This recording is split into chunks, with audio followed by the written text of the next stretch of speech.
go from there. You Okay. may see me look down and I'll be taking notes. Okay. So, Yeah. so if you don't mind, let me know, what is the current state of the job market from the employer and candidate's point of view? What's really going on out there that people need to be aware of? It's such a good one. So I think from the employer's point of view, it's really hard to find people right now. They tend to say it's hard to find folks. We're not getting a lot of responses. But yet, from the candidate's point of view, what I'm hearing over and over is, I'm not hearing back. It's taking forever. What's going on? And we see the newspaper headlines, and we continue to hear that unemployment's at a record low.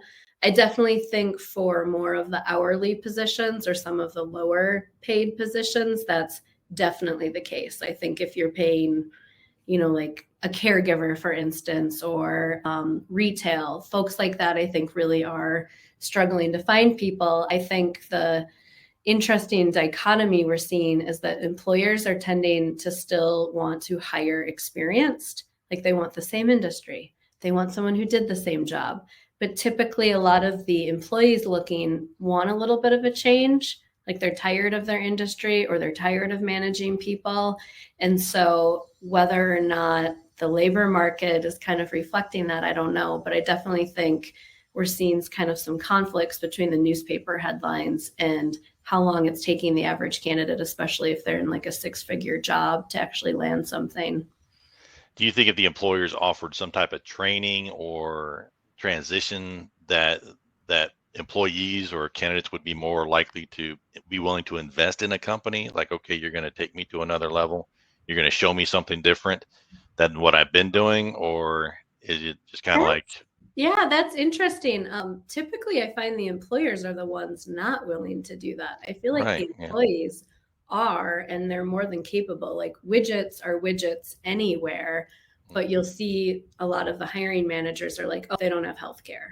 Well, I mean, there's just whether or not training would help that. I think being more open-minded and hiring for fit and potential versus been there, Right. done that. Because oftentimes, how many employers out there say, well, we're unique? I think everywhere I've worked has been like, we're special. You can't compare this to anywhere else. And at the end of the day, if someone's like a hard worker, and yeah, I guess it does require a little bit on the employer's behalf to have some training and processes documented and things like that. But I definitely think the needle needs to move there if they want to continue hiring strong employees. Do you think there might be a need for a recruiter or a recruiting agency to be willing to onboard a candidate and stick with them to train them up to a new level? I do think that would be helpful. My background was in HR, and I often felt like, gosh, there could be a potential here to do that because the employers don't want to have the difficult conversations right away. They want to kind of have the fun environment. They want you to be excited to be there. And so I tend to find that they wait too long to have some of those conversations. So if Okay. someone on the back end could continue to help them get up to speed and provide some of that support, instead of feeling like they're just, sink or swim, I think that is something that could be really helpful. That would be interesting to see, because on the military side, or a lot of where we focused on, we have people coming out of the military, and that's a big struggle, is the transition from the military culture to the civilian culture, and just having a coach to walk you through it and kind of say, this is what happens in the civilian world, and how to translate that from their military experience into the civilian world. I think that would be really, really interesting. But I find it really, you're saying that the employees aren't getting calls back, but the employers aren't really feeling they're getting in the right candidates in. That's very, very interesting. Yeah, it's because they all want like a purple unicorn candidate. They all want like 10 years of experience, the same job, the same industry, the same company size, for instance. That's another big one I'll hear. I have some pretty high level clients at times where it's like they have phenomenal experience, but someone will tell them, well, but you haven't been in a revenue at this benchmark. And it's like, yeah, but they've been at what they've been doing Right. for so long. They're looking for the next challenge. So whatever the employees are looking for, whether it's more challenge, whether it's a step back, whether it's more flexible hours, it tends to be that the employer just kind of wants to keep them in the silo, and they're frustrated that when they're not finding that. And I just think that that's poor hiring. I think they need to be more open-minded and look for some other things. That was my experience, actually, when I came out of the service in 2010. I was a Marine with 20 years experience, a degree in logistics and supply chain. And when I would go to get interviews, they're like, well, you don't fit in this box. So we're going to have to pass on you. Like, oh, so, ended up starting my own company and doing my own things, which wasn't a bad thing. Everything works out for a reason. But that just unwillingness to train and to bring someone in and develop them like we do in the military. We take from people from all over the world, literally all over the world at any level. We bring them into the service and we train them up to standard. And as they go through their career, they're getting different training from, we say as a enlisted to a non-commissioned officer. They have to then go through training on how to lead and how to manage. And I would think that employers might benefit from that model of bringing people in and developing them to a whole new level. So, Often when employers, because from my HR background, I still have a lot of contacts in that field and a fair amount of clients and or friends when they complain they can't hire people. And I say, well, then you need to look elsewhere. Like you need to be more mhm, open-minded. And the first thing they say is, well, we don't have anyone to train. And I'm like, well, it's time to invest in the training because in this right, day and age, you'll be lucky if you keep someone 2 years, unless you're really paying them right, well, you're offering like remote work, all the things. Like it's just likely that these generations coming up want variety and they want challenge.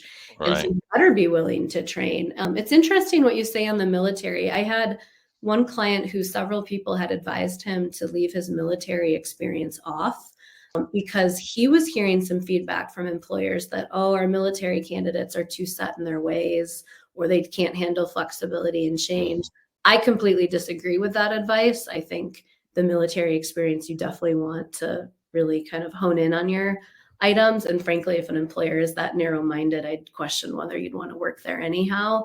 But right. it was interesting. They had gotten that feedback from a couple folks. Yeah. I'm gonna turn my phone off for some reason. They don't want to. They're bothering me. It's like, yeah. So, but one thought on that with the military and we live for dynamic environments. That's what we're trained for. We go into situations that are in a constant called chaos. That's when heaven forbid we go to war or we have to go into even humanitarian assistance type scenario where there's been a tsunami and we have to go in and help people. It's complete chaos. And then the military comes in with their structure, their leadership, and they bring calm to the chaos and say, okay, here's a situation. This is the action we're going to take. So I would offer to your friends that are looking at the military from a we're not flexible point of view of they're trained for chaos. So Yeah, really the employers need to kind of think about how they see things and maybe leverage the military. Because the other absolutely. part, one other thing we bring to the table is loyalty. If you invest in us, we're staying. If you don't invest in us, then we're going somewhere else. Mhm. So that's another thing to consider with the military and their transitioning and how they can help a company going into an environment or economy that we're getting ready to go into or we're already in constant change. That ability to bring focus could be very helpful to a company. So let's kind of move through the rest of the questions. And the next question I'd like to ask you is what are some of the common mistakes job seekers are making during the interview? So they're not getting these callbacks. So is there something they're doing that they could do differently? I definitely think folks need to improve their sales skills. I think learning how to be conversational and not be so rote in your answers is key. One of the oldies but goodies is the book Dale Carnegie's, like How to Talk to Anyone and Influence Friends or Win People. I'm botching the name of the title right now, but it's a popular one. You can find it. I think what I see with interviews and when I do mock interviews with clients is that they're lacking kind of that extra sales angle to really just essentially form a connection and a relationship. It's not about selling someone on yourself or the widgets. It's about creating that connection and that conversational piece that gets folks engaged. Another thing that I see lacking is that people don't have enough results. So, for instance, on the resume side, I'm constantly preaching you need more results, you need more proof of what you've done. Oftentimes in an interview, that's missing. They may say, oh, tell me about a challenging customer or tell me about the most difficult assignment you've had. And they may go through some of the steps involved and maybe even potentially how it ended up, but did they tie it back to this is how it impacted the business. This is how it impacted the department. Here's like some actual numbers to use for proof. I think that can really help people stand out in the interview. And also to make it feel like a story. Like, can I picture you doing it? Like the who, what, where, when, why? Like, are you really kind of going through the players and who's involved and ultimately how it ended up benefiting the business? That's a really key thing. It's a difficult skill to have just without practicing, but with a little practice, it makes a huge difference. And I think that you highlight that value or that lack is the value of investing in a career coach like yourself. And we'll talk more about how to work with a career coach towards the end. But just we don't know what we don't know. And in business, as we hire consultants because we're too close to our business. We just don't like I see it, I know it's going to work, and the consultant says, not really. And so a career coach can help you see that. And the lack of connection, do you think that's more on the interviewers side than the candidate side? Because the candidate's coming in nervous, they don't know what to do. Can the employer, because we started with kind of the both perspective, the employee and the employer. The employer feels they're not getting the right candidates, the employee feels they're not getting a call back. But the interviewer has that kind of that power position in the beginning to relax candidates, to make them at ease so they can get to the real story. What are your thoughts on that?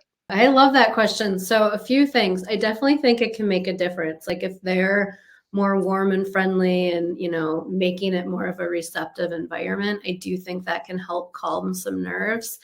If it's like a state or federal position, sometimes that's just not part of the process. I know Right. from working in state government, you would have your canned questions and there was just really no opportunity for some of that chit chat. And those ones were always more of a struggle for me because they put me more on edge because it was harder to forge that connection.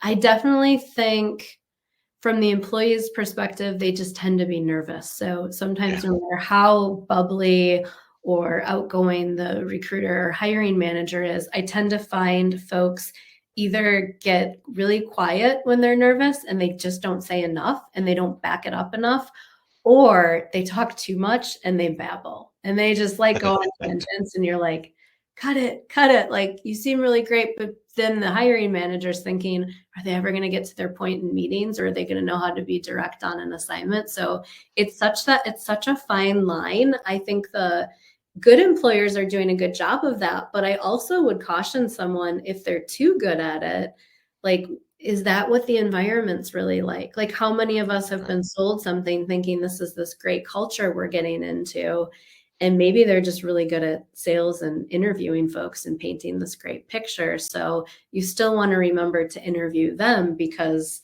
like I always tried to be pretty as honest as I could be in an interview, like really kind of letting them know, hey, it's a job. Like here's some pluses, here's some minuses, like kind of giving them that opportunity to ask some additional questions. And it often surprised me how many people like didn't kind of go for it. Now, I don't know if that was due to nerves or if they just didn't pick up on it, but it was equally important to me that if I hired someone, they were going to stick around and it was a good fit for them. So I wanted to make sure I was doing a good job of that. So yeah, it probably goes a little both ways, but I think as the employee who needs something, it's the onus is a little on you because the Right. employer probably has a couple options. So it's still ultimately your job to kind of help sell and forge that connection. And then learning how to do that through a career coach. The other point I think you had lack of results, and what I found was telling that story. And that you mentioned before, well, they haven't been to that revenue level or something, but the story talks about the thought process and how they solve problems and how they are able to work through those issues and really get down to how will I think through a problem? How will I solve and help your business? I did it with this business. I can probably model the same behavior in your company. And to help people understand telling a story is important. Do you have like a way you coach people on how to figure out the story to tell, or like a outline of how to tell a story? It would so differ for everyone and so Mhm. differ for each question. I think the key is to start to see things through the lens of the employer. So you start with what are their needs? So for instance, if you know it was increasing revenue, or let's say it was making in-stock numbers better, we would want to start to work on stories that would be relevant to those. Now, maybe you have them because you have the past experience, or maybe we work with your stories to make them relevant and to help remind the employer why that's key. Things like working through difficult personalities, collaboration, and really keeping the focus on goals. Oftentimes, those are relevant no matter what the background. So I think the stories really need to get back to the goal, which is what are those employers' needs. So really starting to look at not just the job ad, but doing your due diligence through networking to really get a firm understanding of what do they need right now, and are my stories helping sell them on my ability to do that for them. I like that networking, getting background, building intel, right? Getting that intelligence Yes, on yes, on yes. the on where you're going, the person you're even talking to. Yep. LinkedIn, of course, is a great resource for that. But some things we've talked about with other folks is just talking to people, doing informational interviews to figure out what's really going on in the background there, and Yes. which is really good. Okay, well, we kind of talked about this question is preparing with stories, preparing for the interview. When someone comes in well prepared, and they fall short during the actual interview, what is something they can do to avoid falling short? They go in, they know their stuff, they know the company, they got their intel, but for some reason, the the interview doesn't work well. Should we do there? That's a tough one. It's like test taking, right? Like you can know all the things, but ultimately, like that anxiety of the actual test can make you so nervous. I think for candidates to really try to make it real, try to forge that connection, try to treat it like a conversation over coffee, which I know is easier said than done. Let's say you have this big panel interview of 6 people in front of you, and you're like, Nikki, you're trying to tell me to treat this like a cup of coffee. But to a degree, yes, because if you're too canned in your answers, or you seem too nervous, or if you're too quiet or talking too much, it can make it so easy to bomb it, because ultimately you want to think about your competition. If your competition comes in real cool and level-headed and they have great stories and they really resonate and connect with the audience, it's easier for those folks to want to hire them. So I think I would continue to go back to practice and practice outside of your comfort zone. Mock interviews are a great way to get some practice on that and to actually get feedback. Employers can't give you that feedback, whether it's for legality reasons, and frankly, they're running a business. They're not there to give all of their candidates, free feedback. They don't have the time. It's really not in their best interest. So I would say get some practice, but with a few different folks. Like do it with a spouse, do it with a friend, do it with a coach, just because those different experiences are all slightly uncomfortable for different reasons. So the more you can start to get yourself more comfortable and outside of that comfort zone, I think the better it is for you. So you may have all the answers and all the material there, but have you really prepared in uncomfortable situations? Oftentimes I find that well-prepared candidates haven't. They may have everything written down. Maybe they've practiced in front of a camera and some things like that. But if they're getting in front of the live audience and falling short, then I would say, what can we do to practice and get you more comfortable in front of the live audience would be my recommendation. Just that practice is key, so you go in prepared for that. Another reason to use a career coach. And that kind of leads us to our next question: the lack of confidence or overconfidence affecting Mhm. a job seeker's chances of getting that job. How does each one kind of affect a person? Overconfidence. Let's start with lack of confidence, because we kind of talked about being prepared. How does that usually work? If you have a lack of confidence, you'll sell yourself short every single time. If you're going into the interview and you're not being very firm with some of the results you've helped to drive, or some of the things you've accomplished, there is no way you're going to stand out between Right. the competition that does. And so you sell yourself short. They don't see the full potential you have there. I hear that from a lot of folks. Like, I feel like I'm bragging.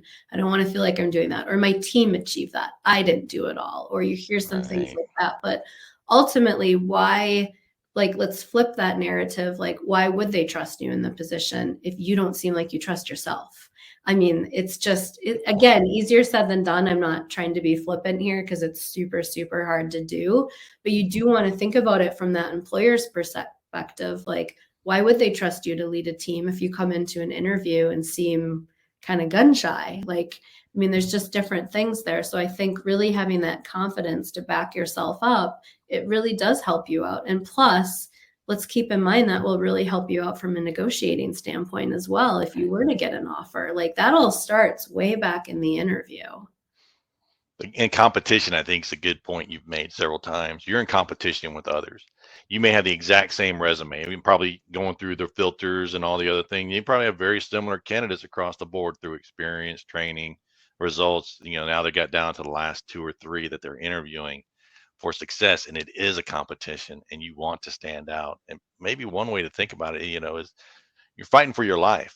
If you were sitting in a room and that board's sitting there and you're like, okay, if you don't answer this question correctly, we're going to push you off the cliff, because kind of they're not going to hire you. What would you say? How aggressive would you get at that point? What exactly would you do to win that job at that point if all of a sudden it is a competition in that way? And that kind of, go ahead. That's interesting. That almost gets to your overconfidence piece a little bit, because I Yeah. think sometimes the natural tendency could be to think, well, okay, I'm just going to overcompensate for my lack of confidence and just, maybe do it a little too much. And that can come back to hurt you, because you have to keep in mind those people have been working there, some potentially for years. There's nothing more offensive than someone right off the street coming in and being like, you're doing everything wrong, and I'm like the savior who can come in and steer the ship. Like that can really rub people the wrong way. So you have to remember, I guess it gets back to you can't control it. Like you don't know what personalities are there. And so I would say don't overthink these things. Try to be yourself and just keep it down the middle. Like you definitely need the confidence. You need to back things up, but you don't want to come in selling yourself too much, because you could come on too strong. And even though that may look better than the competition, they may find you arrogant. Some things could come across that way. So I guess it would come back to, how do you truly think you can solve that employer's needs? And are your questions answering that? And in which way can you best display that for them? And that's natural to you, because trying to like make yourself into something you're totally not, you may get the offer, but what if they gave you the offer because you were this like super overconfident person and they wanted that? And then you get into the job and you're like, well, no, I'm kind of more like this. So it's like we have to have these like slight nudges out of our comfort zone, but you can't totally reinvent who you are either, because it could come back to fail in a different way later if that's the only reason you got the job. So it's equally finding that employer and that position that's the best fit for what they need, but also what you need and offer as well. Several things popped in my head here in a moment. Do you offer like coaching for interviewers? Because I feel that, when we're interviewing, and I've interviewed candidates before, but I was able to see beyond the facade in front of me. And that sounds like a horrible word, but dig into the confidence and try and get them to relax. How do we get the interviewers to be able to better interview candidates, to draw out what they're really looking for and to see past the confidence or lack of confidence? How is that work on the employer side? I haven't done that yet, but that's actually a really good thing to offer. Typically in my HR background, you would get that through like HR consultants or interview consultants versus like the career coach. I do actually think though, there would be some value in talking to someone who's used to being on the flip side of it all of the time. But oftentimes there are different trainers or coaches out there for that. And I do think that's key, because if a company continues to see challenges over and over, like they're not getting enough applicants or people are constantly turning down their job offers, there's definitely some kind of a disconnect there. And that's really important. It's actually unfortunate they don't invest more in this from the get-go, because they would probably find better people. Oftentimes I see that just happens through experience. I have friends that are like, right. Yeah, we started realizing like the people that just oversold themselves, like weren't always the ones performing the best. So they started looking at different dynamics. So I definitely think though, the more you can do there on the employer side, the more you'll be helping yourself, because you might find some awesome people. You might have otherwise overlooked and they might stay a long time. Yeah, it goes back to the leadership experience, and to grow good managers, good interviewers, you have to train them.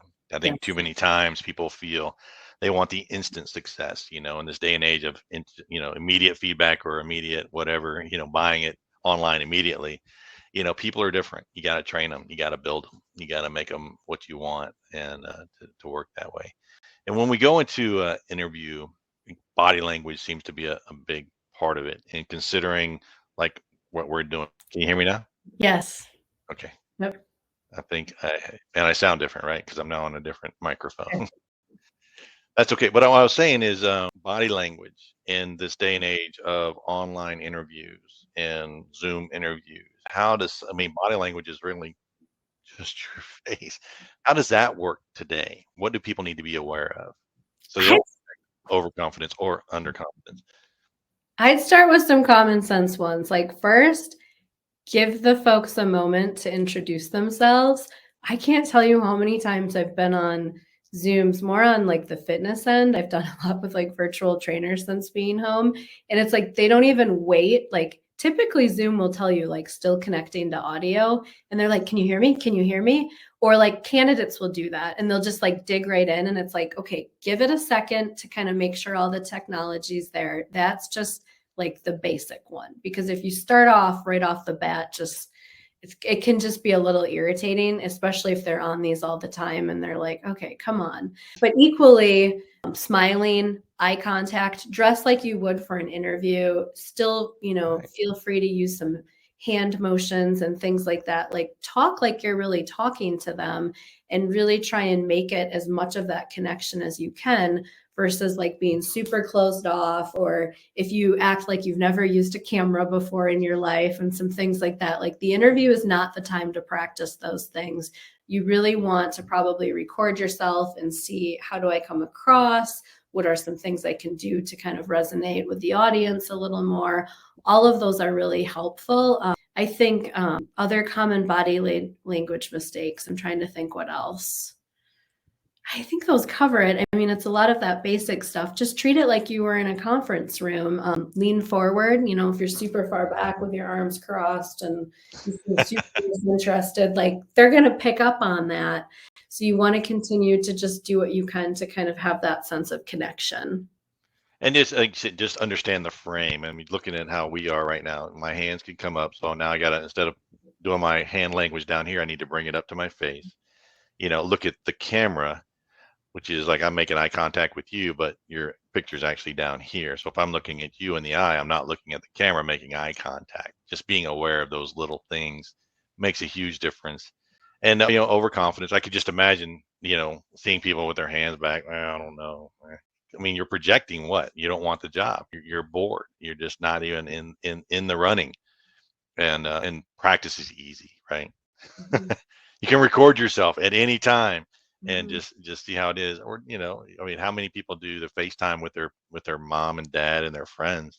You need to bring that same type of communication to a job interview. Now, when a candidate fails to research a company and they're interviewing, how can they make a positive impression through preparation? What happens when we don't do the preparation we need to do? So are they at the interview and they didn't prepare at all? Right. They showed up, they're just not prepared. Or they didn't, or like you mentioned before, they're taking a test, but they studied the wrong material. Uh, You know.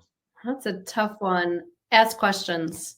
I think this was something I wanted to kind of mention earlier. Try to make the interview a conversation and feel free Mhm. to ask questions within your answers. So you may not have the right information. Maybe you didn't study the right, websites. Maybe you didn't do the right networking, or maybe you just lost track of time and it didn't happen for whatever reason. We're all at times just kind of have to go off the cuff, right? So I think I would try to weave in some questions to get as much information as you can during the interview, to try to kind of make that game time decision on, okay, I'm kind of hearing these things over and over, like, change management's super important. So what can I think of in the next answer to weave that in? So I think that would be one way to get a little more information, but you can fake it until you make it to a degree, but I would do that as best you can because you don't want to seem like you came in completely unprepared or not really getting what the company is. When I was in HR, what frustrated me the most with folks that seemed like that is that I'm like, there's no way they get what they're getting into here. Like if they would Right. come in and they didn't know how many locations we had, or they seemed clueless on certain aspects of our company, I'm like, they just don't even know what they'd be saying yes to if I make Right. the offer. Like I expect some of that due diligence on their end. So if you think of it that way, how can you make sure throughout that interview that you seem like you get it? Whatever that takes, I would try to do. Seems like the messages don't come unprepared. Pretty much. I mean, that's why I was like, I would sometimes we're caught off guard. I don't think it Right. happens much anymore. Back in the day, sometimes you get caught off guard with like a phone screen and they'd say off the cuff, like, are you available now? And, I remember doing a few of those, or they'd call to schedule something. And you're sending out sometimes hundreds of applications and different leads you're Right. following up on. It happens. But the actual like scheduled interview, there's really no excuse not to be prepared because your competition will be. So like Right. you're already not going to be looking as strong as they are if that's the case. Bottom line, be prepared. Make sure you're going in. But there are some things that people can just, develop their canned responses, which is the tell me about yourself type question. How do we prepare for that question, which is going to be pretty much the same across the board? How do you do that? Short and sweet. Tell me about yourself. Like, oh, for instance, I'm Nikki. I'm super excited to be here today. See, now I'm already rambling. There's no script for it because that gets back to if it sounds too canned and you give the same answer each time, you will sound robotic and they won't be as interested in someone who sounds more real.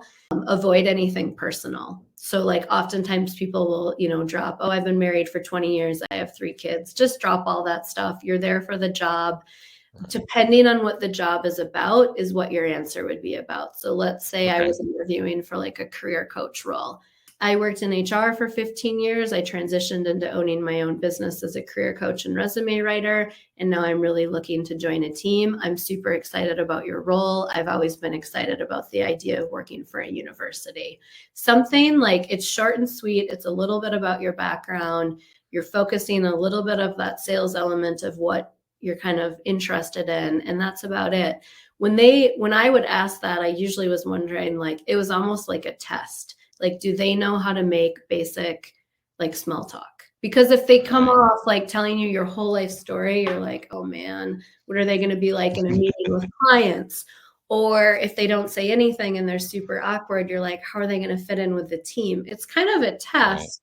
So I would say just keeping it focused to like a little bit high level about your background and then more so their role would be the overall formula I would follow, because that question typically is different in every setting. Like it could be so different based on how it started. Like they might introduce themselves and tell you all about things. Like, so it's so, whenever anyone has a total black and white answer on that, I'm like, well, you've got to use a little bit of common sense or reading the room based on how they asked it or the context of what came before it.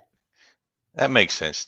Be relevant to what the job is. Tell me about you in regards to how it's going to help my company and make a difference. Again, preparing, right? Preparing, practicing, working with people so that you come to that job prepared or job interview ready to go.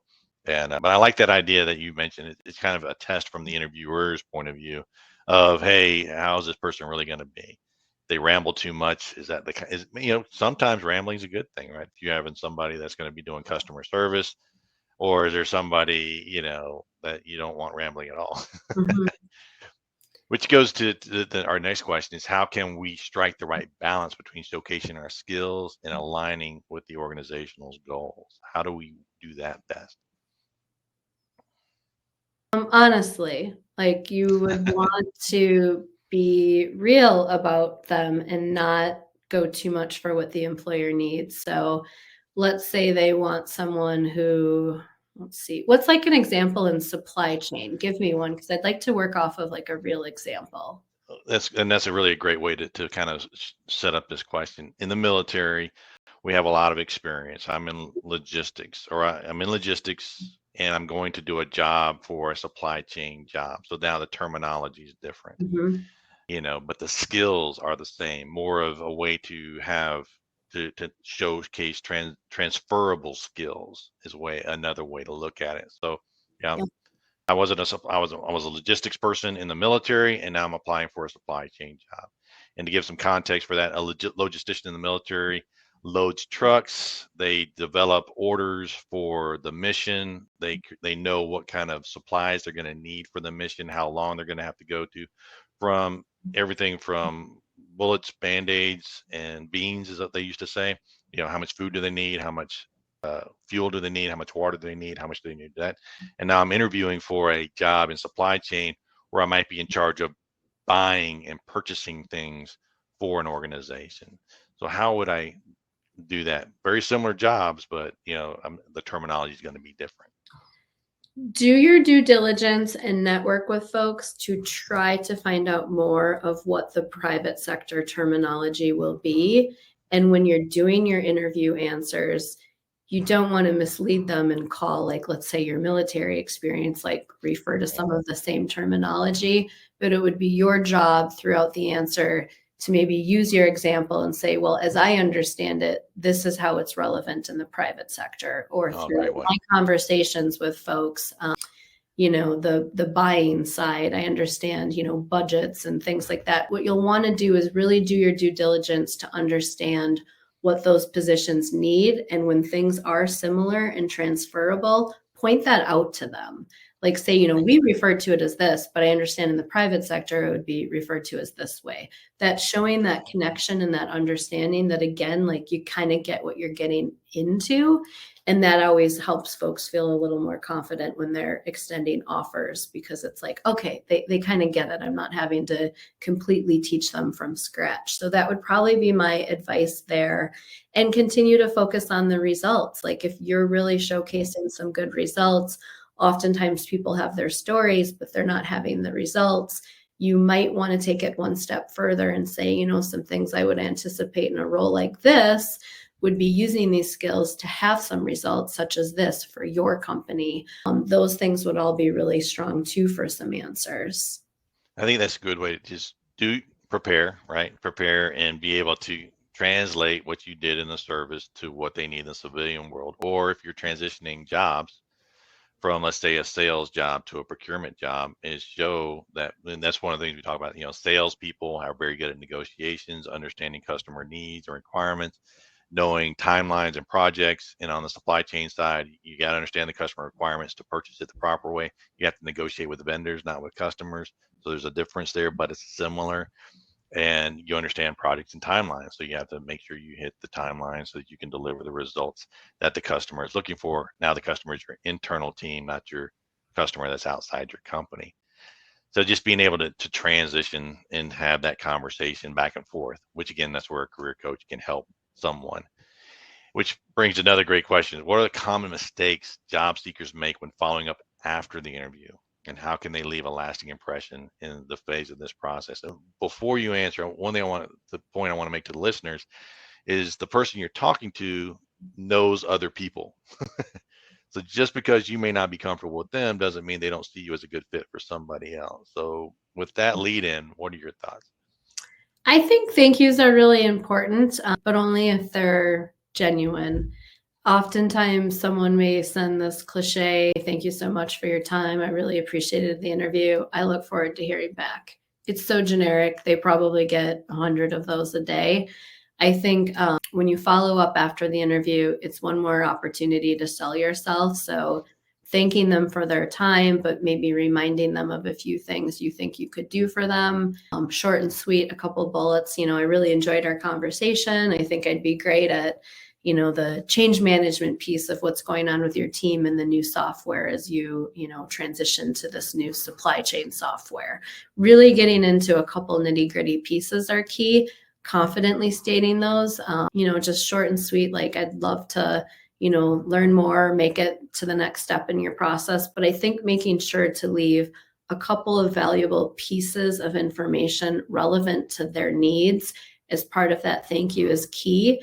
If you have a panel, I would do separate ones to each person. I wouldn't just do like a blanket blind carbon copy. I would try and make it a little unique for each one. I think the biggest mistakes people make are overthinking that, like thinking, oh, it needs to be handwritten. Handwritten's great, but I mean, email is fine too, depending on how many interviews you're doing and how much, time was really invested. Sometimes some of those small things, it'd be more worthwhile to try and continue to network with someone at that company or someone at another one you're interviewing with versus these beautiful handwritten thank you cards. I think email's fine. But if you can stand out a little bit, yeah, that's okay to do it that way. I think the biggest mistake, though, is if people follow up too much. It's good to follow up. It's good to, maybe 2 weeks later check in and just, oh, I was, curious to hear about where things were at, or I had this idea. I read this recent article and thought this might be relevant to you guys, or I was out and about networking with folks and it made me think of your position. But continuing to follow up, like, do you have a decision? Do you have a decision? Like, they probably don't. If they did, you would hear from them. And it's okay to do within reason, maybe just to kind of show your interest, but probably more than once, 2 weeks afterwards, and maybe another time 4 weeks after, to me just becomes annoying. I know a lot of the experts out there will tell you to keep hardcore following up and really selling yourself, but you don't know what's going on in the background. Like, you don't know if that position got put on hold. You don't know what's going on with an internal candidate. So I would continue to use it as an opportunity to network. Like, hey, I understand you probably don't have something, to give me a status update on that position, or I would have heard, but I am still actively looking. I did just recently apply to this other position with your company, or reversely, I just applied over here and I noticed on LinkedIn, like, you're connected with that person. If there's anyone else you think would be helpful for me to network with right now, like, I'd really love to be introduced to them. And reversely, if there's anything I can do for you, if you're looking for anyone, here's my LinkedIn profile. If there's someone I can introduce you with to fill a position for you, great. I'm just a big fan of, like, anytime it can be a two-way street, like, hey, I need a job, but I know you need to fill jobs, or anything like that. Those are, to me, conversations that are a little more interesting to folks than just, do you have an update? Do you have an update? Because I've, in the HR world, would have people sometimes call or check in like nearly daily. And by the end, they would just be on my total no list because I found them annoying. Because then you're like, what are they going to be like to work with when they're actually here? That's a great way to look at it. How are they going to really be? But I think you addressed really well expectations on how to follow up and what should someone expect. Because looking at it from, you just mentioned from the HR point of view, you're interviewing hundreds of people, you're getting follow-up emails from hundreds of people. And should someone expect a response from you when they do send a follow-up? No, it's rare you'll get one, because honestly, they don't want Right. to give you one and make you think you have the job in the bag, and then it turns out the position got put on hold. I mean, sometimes if you're really a strong candidate, you might be like, oh, thank you, it's great to meet with you too. But even then, do not read into anything ever. And I think that's the hardest part of interviewing, is you can do all of the practice and all of these, steps we're giving you, but ultimately you don't control it.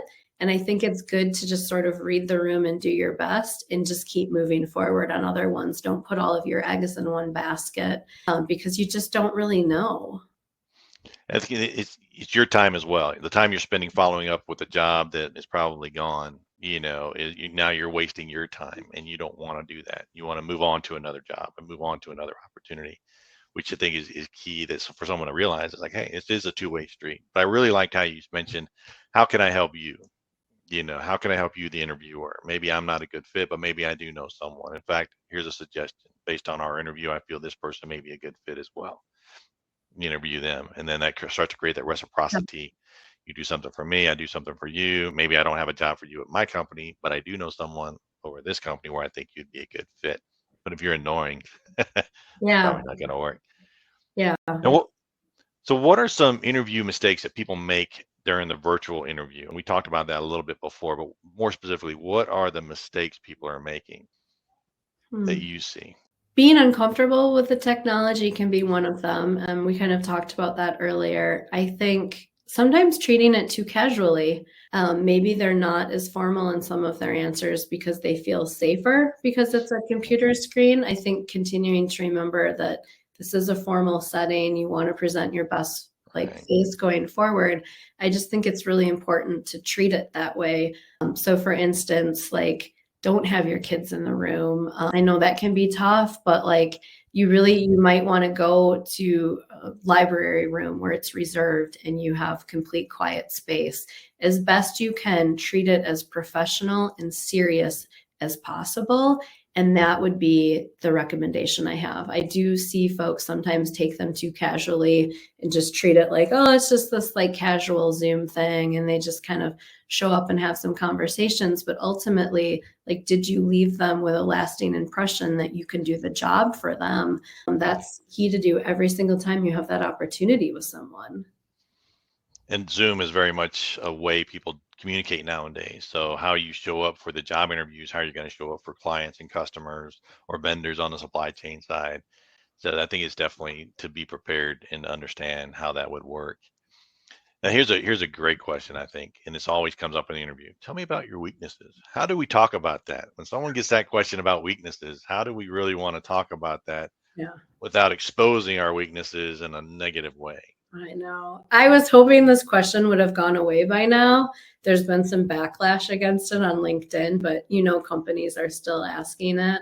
Usually you try and flip it into something that's good for the job, I take things too seriously, which is, good on the job or whatever. I think in terms of that question, I would just try to pick something that's super minuscule that can't really come back to harm you. You'd be surprised. This one too can be a test, sort of like the tell me about yourself. They're probably less interested in what your answer is than how savvy are you about answering it? Because I've asked it and I've had people tell me I'm super disorganized and have poor time management. And it's for a position that's only needs organization and time management. So I guess I would look at the role, think about what they need, think of something that maybe would be the least impactful to them if it were a weakness, and pick something like that. Keep it short and sweet. And probably I would try and just flip it into more of a conversation starter. Well, what do you find your current team's biggest weaknesses are? And what are you looking for right now? I would probably try to kind of use it as a way to be well, what do you think your weaknesses are as a hiring manager? Or where do you see some gaps are that you're looking to fill?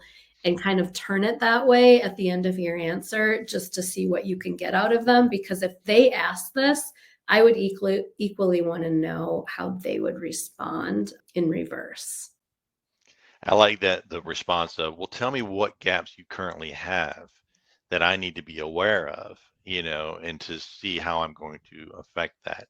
Instead of talking about my weaknesses, you're hiring me for something. So let's talk about what you need versus not what I can't do, but more of what I can do. And I think that's probably a better response. And I like that.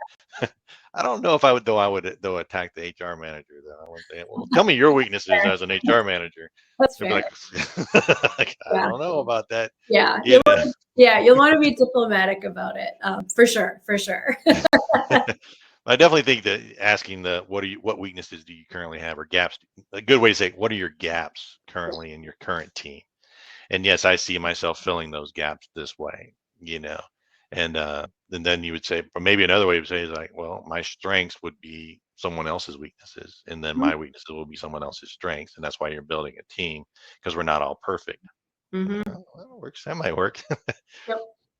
When we go to the salary discussion, what common mistakes are people making in the salary discussion when they're going to negotiate a compensation package? They don't start from the get-go. You want to think about that from the time you first start interviewing and really selling yourself on what you can offer. The mistakes I've seen people make are they don't have a ballpark to give. Oftentimes they'll ask you, what's your range? And you can play the game. And I would recommend it. You try and get a range out of them first, because like they say, otherwise you're negotiating against yourself. Some states and cities have made it illegal to even ask what their current pay is. So that would be one thing I would recommend, is don't offer your current salary. Like, even if you're flat out asked for it, I'd probably get a little cagey with your response and be like, well, I'm very competitively paid right now. And there's a lot of other factors that go into it in terms of like, benefits and different things. So, can we talk a little bit more about what the current package may look like for this role, or what's all tied into it? I mean, it can be tough because they might just keep flat out asking you, depending on like how direct of a recruiter they are. But usually you can kind of dance around a little of that, because if you give your current salary right off the get-go, let's say the position pays way higher, they might lowball you because they know it's still more than you're making now. So I think you really want to have the research of like, what are fair and competitive salaries for what you're doing in your location, different things like that. Try to get them to give you a range, work with some recruiters to give you some reasonable ranges, and try not to get too narrowed into anything until you have the actual job offer. I've seen people kind of get themselves out of the job by trying to play hardball too soon. And it's like, you don't even have the offer yet. Once you have the offer, they really want you. But also being realistic on what the position is. There's so many salary experts out there right now that are just like more, more, more, more, more. But if a company has 300 like awesome competitive applicants, and you keep thinking like you're this master negotiator, like, unless you have something super special to offer, you're pretty easily replaceable. So you want to kind of really understand what their needs are. And that may be a situation that you don't come in asking for 50% more. Reversely, if you come in asking for way more, I've had some candidates do that. And we're like, do you not understand what this job is? Like, there's what the job is that we have and what we're offering, and there's what you want it to be. And like, we're not there. Like, we don't need an ace pitcher on this team right now when we're not paying an ace pitcher. We need like a backup hitter, for instance, like, I don't know, using a sports metaphor. So I think the mistakes I see people make are they give numbers too soon, and they don't get enough information out of the employer to kind of, navigate those conversations. And then also they may have too high of expectations. But reversely, if people keep selling themselves short and taking things, I usually find that means they didn't do enough research to really understand what they're worth. So if they go in with no information and just, accepting what they're told by someone, that's a little on you versus the employer, because you need to have a little bit of an understanding of what you're worth. And that's worth some time and effort to find out before you're ever into the situation, because then when you're going through the interview, you're really doing a good job of selling yourself on what you can do for them to make them super interested. And if you've done the job of like, hey, I may be the only person that can do this for you, you're going to have a lot more leverage to go on for negotiating than like 3 equal top candidates. I think you mentioned the range, doing the research, preparing and understanding the range, and asking what's the range for this position, and then what qualifies for the different levels in that range. That would then allow you to speak to those different levels. And then really, that's part of the interviewing back, right? You're interviewing the employer, where you're asking them, and they should be able to answer that question, or else it tells you as an employee you're going into an organization that's not prepared and not organized at that level. And so you're asking for a range and they don't even know what they're up to. Yeah. Which would bring us to our next question, is how do we recognize when it's not a fit for us? When we go to an interview, we're asking questions and maybe we ask the range and the salary, and we know, hey, they're just not going to be competitive in what I need right now or what I'm ready for in my next level. How do we talk about that? So you have to learn to trust your gut. I recommend that folks write down like, these are the must-haves I need to have in a position, whether it's like remote, a certain pay range, maybe it's a certain new challenge. You need to have your list of like, the job must have these, but equally you need to have the list of like, these are the non-negotiables I don't want to deal with. And you really do want to trust your gut. Every single time I've taken a job offer, that like that little feeling was in the pit of my stomach, it was right every single time. And I think with that, you can't be too desperate, because when you really need something because the mortgage is due, or you have childcare payments coming up for daycare and you don't want to lose your spot, it's easy to talk yourself into something being the perfect situation and to ignore all warning signs. So the tougher of a critic you can be going into this process to interview them and really not making up your mind on whether you would take it or not until everything is said and done is probably in your best interest, because it's really easy to be like, oh my gosh, like, I've always wanted to work at Amazon and this is where I want to be. And this is what everyone talks about. And this is the thing. And then you get in there and like all the warning signs are there, but the timing's there. You need something and you've talked yourself into it. You didn't really go in with an open enough mind to know if it's a good fit or not. So things to look for are like, do they meet your must-haves, or are you hearing some themes of things you really didn't want to deal with? Like if let's say your last supervisor was a total micromanager and you just can't handle that again, really starting to study what's involved with a micromanager. What are some of those things? What do they look like? And asking questions about that in the process. If all of the warning signs are there that this is another micromanager, you really need to be doing that due diligence. And if you determine at some point it's not the right fit, I think it's okay to bow out at any point. I've had folks like right in the interview do that, where sometimes they get there and something's just such a bad fit. My recommendation would probably be to at least finish the interview and be professional and diplomatic. Maybe wait a day and just say, hey, upon further reflection, this just wasn't really the best for me.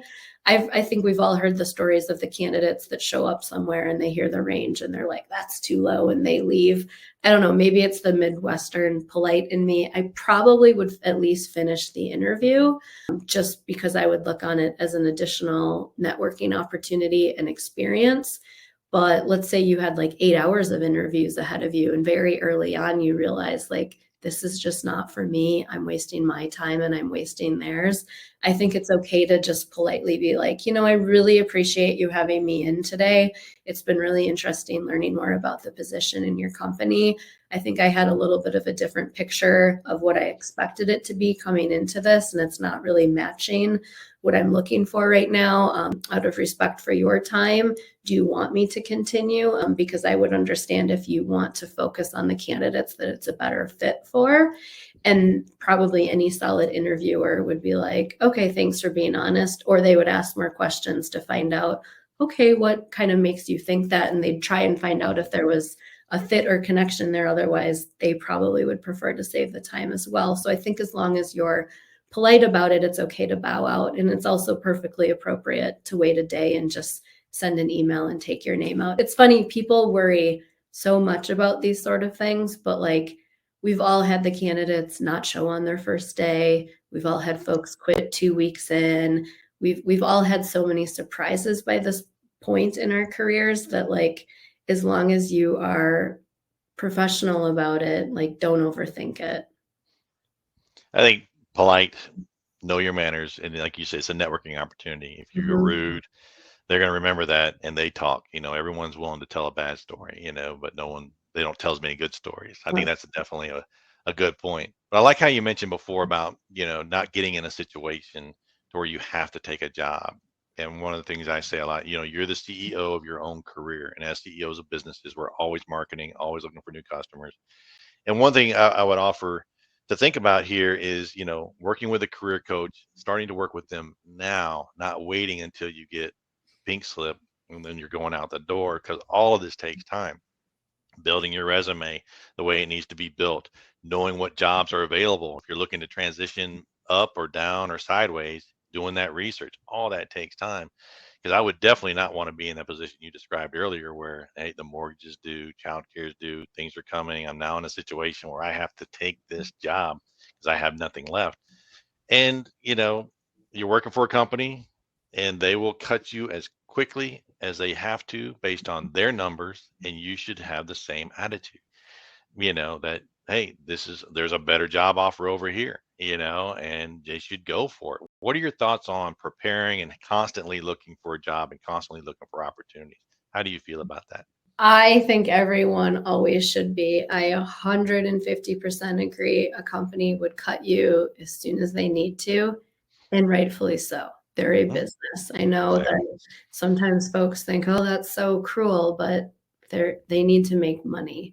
So they need to do what they need to do. And you need to do what you need to do. I think having an up-to-date resume at all times is the best insurance policy you can do for your career. I think followed by that is networking. You should always be looking, even if you're completely happy and you think you're going to stay there 30 years, you should always have some backup options in mind because I mean, we all just went through COVID. Like, we have no idea what Right. will happen at any given time. Keeping your skills up to date and just not getting too comfortable will definitely serve you in the long run. All of this stuff takes a ton of time. So many folks are like, oh, it's taking too long. They just want to go apply on a job board and get it. It's really hard to have that happen nowadays. They're getting thousands of applications and their Right. budgets are changing constantly. So I definitely think staying up to date with that stuff is really key.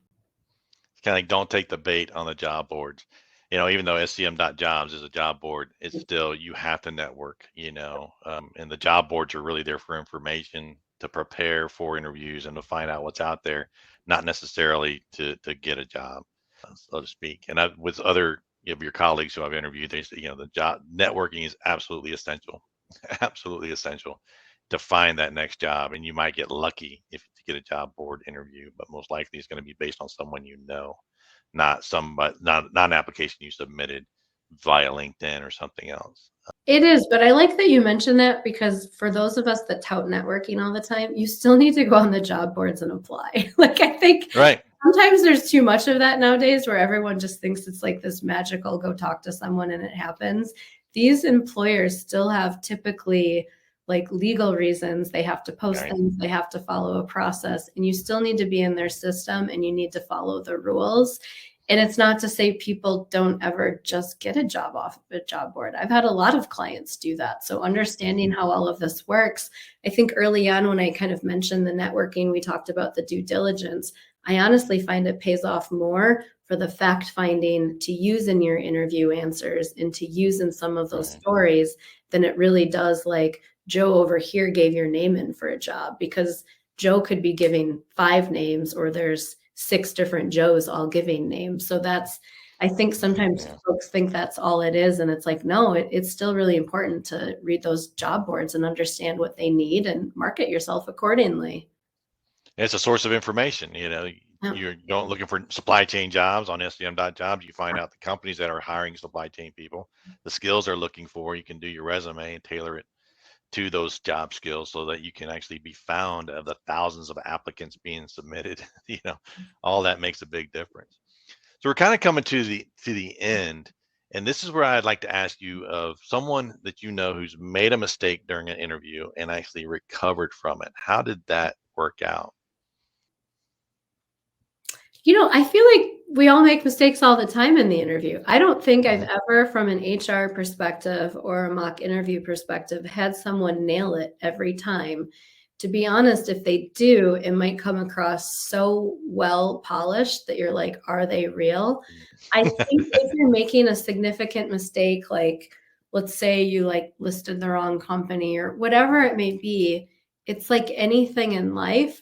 Addressing it and moving on. So if you make a really big mistake and how to manage to recover it and turn it into a positive experience, how can you continue to focus on the rest of the answers to be as positive as possible? I also would maybe go one step further in that case. Like, let's say you just really kind of thought, oh, I botched this. Like, I tried my best, but I know I wasn't on my A game. I kind of mentioned it with the thank you example, but if you could really think about and do some extra work on like what some of their needs are, and maybe you have a couple solutions or ideas for it, I probably would follow it up with something a little more polished. Maybe it matches the look and feel of your resume, maybe it matches their marketing materials, but send them something after that's sort of eye-catching, where it's like, hey, like, I took a look at your recruiting strategy for other supply chain analysts, and I know that's like a key part of the manager's job on this team, and here's some things I'd kind of like to recommend. I probably would do something a little above Right. and beyond in that case. And maybe, reversely, it's a good idea to have some things like that to share on your screen or to present in person in case you just really don't do a good job, it's like, do you kind of have that fallback safety idea? That might be something that's worth doing too. I like that. Send them advice or suggestions on how to solve their problems, because it demonstrates, one, you're still engaged and with them, but you're showing expertise in supply chain that they may not have realized that you had during the interview because it just didn't pop up. They didn't see it, whatever it is. But now you've had a chance to look at things, analyze things. Hey, looking at this, you should consider these things. And Yeah. that's a great way to do that. So the last question I would ask from you is, what advice would you give a job seeker right now to increase their chances of success in the interview process? In other words, how can they prepare? What should they do? In a formula and outline, what should they be thinking about for an interview? The preparation becomes the key. I think the more folks they can talk to working at that company, finding out that company's challenges with their technology, with their budgets, with the types of people they have, with their customer, with the market, et cetera, the more you can find that out and you can help convince them that you're the one that can do that for them, I think the greater your chance of success. So and with that, it's just not from a simple Google search of their company website. I think the more in depth you can get and really understanding some industry challenges and some trends there, I think that can really help you increase your chance. And then just practice. I think the more you can practice, the more you can learn to connect with others and to work on those sales skills and really having that two-way relationship, the better your chance of success is. I was thinking the sales skills that you mentioned earlier, just being and building that sales thing, and a way for people to think of it in layman's terms. When you were a kid, or, even now in your relationships, and you're trying to negotiate a vacation with your significant other, or you're a kid and you're trying to negotiate, you want to go to Disney World and everyone else wants to go somewhere else. What do? You learn who you're selling to, mom or dad, who the decision maker is, who's the influencer there, what are they thinking about, why they want to go on vacation. So you're trying to sell all these vacation things. Same thing with a job interview. I'm just trying to offer a way for people to think about this differently. And the last thing I would offer is start working with a career coach right now. And that's something that when people think about, Nikki, I'm going to bring up your slide here in a second. What's the best way for someone to contact with you so they can work with you and start to build these skills and these tools that we've talked about? Yeah, I would say connecting with me on LinkedIn would be the best way, or visiting my website, and I have a booking link there to set up a free consult. Whether it's me or anyone, I'm a big fan of working with someone if you're not having the results you need. If you're getting calls all the time and offers all the time, don't feel like you need to have a coach just for the sake of saying you have a coach nowadays. Because I think we do see a little of that. It's like, oh, I'm a trainer, so I'm going to be skinny. Like you still have to do all the things. But I think just really doing it in advance. You hit on that and you mentioned it a lot, but like, don't wait until the lack of results is a problem. This process, even if you work with a coach, things take time nowadays. And like the more money and the higher up the ladder you go, the longer it takes to find something. You want to be prepared, and you can't really afford 10 months later to be like, oh, I should have done this sooner. So just do it right away. So I think, yeah, I would love to help anyone that I'm a fit for, but I think that's the key, is you need to find the right fit for you. Some folks need different styles, they need different expertise, and that's okay. You really need to do that deep dive of like, where are my strengths? Where are my weaknesses? Where do I need to get better? And do free consults with folks to find out who the right person is for you for that. Because if anyone says, I'm the right fit for everyone and my way or the highway is the only way that works, don't trust that. Right. And definitely working with a career coach as quickly as possible. It's an investment, as you said. No matter what level you're on, the time you're wasting not getting a job, you got to think about that. You don't want to get in that situation we talked about before. Mortgages due, all these bills are coming up now. Okay, now if I'd only invested whatever into working with a coach, I wouldn't have to worry about that. And it takes time. You mentioned that before. I mentioned it a couple of times. Everything takes time today. And we say time, we're talking 6 months to a year. Yes. Not 24 hours, not 48 hours, because career coaches, good ones, have other clients. Yes. You're going to be worked into a schedule. You're going to be part of many, not the one.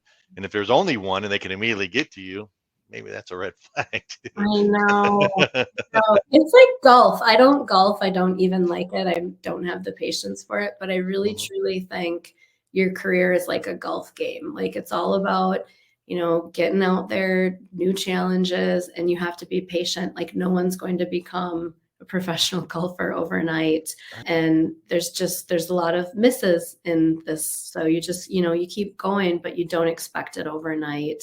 Patience, if you can do anything else, work on your patience and really having that positive, like strong mindset, because it's very easy to get into kind of some of those victim mentalities, like the employer's not calling me back or they don't like me. And it's like, well, it's not going to do any good. That's not going to help you in the next interview anyhow. So, I Right. mean, it's a waste of time sitting in that space. And I get it. I mean, it's completely relatable to feel that way because, like we said, this process can be so time consuming and so frustrating.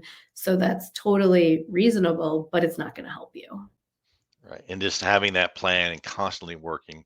One of Yes. the other things I noticed on your website, you offer a free job guide. What will someone gain by getting that free guide from you? And I'll bring it up here in a second and show people how to get it.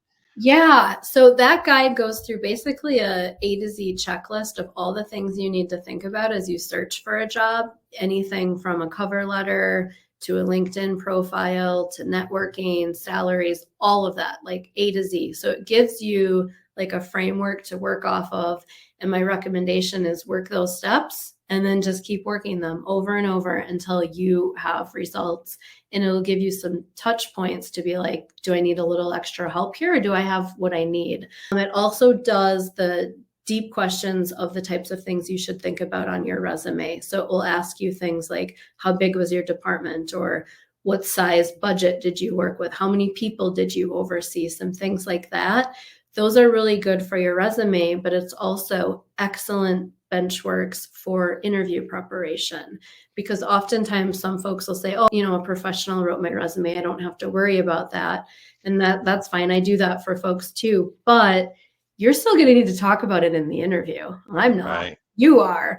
So if you're trying to like get out of some of this stuff, I mean, I get it. I'm impatient too, but it really is a good foundation for you to kind of get all of your ducks in a row and like, oh, God, I should go back and look at those performance reviews, or I should go reach out to this old boss to make sure they're still, I have a working phone number if I need a reference, all of those sort of things. It's just one good starting point for all of that to kind of be in one place. And it gives a lot of tips for different websites or technology that might help you with that too. Well, this is how you folks get it. Just go to your website, ryberggroup.com, and just take a look at that homepage. They can get it there, as well as you can contact Nikki on LinkedIn or on her website at ryberggroup.com. She has a 15-minute free consult as well. These are all tools for people to use, and they should use them. All this takes time. Working with Nikki and working with or interviewing career coaches, this all takes time. So don't wait.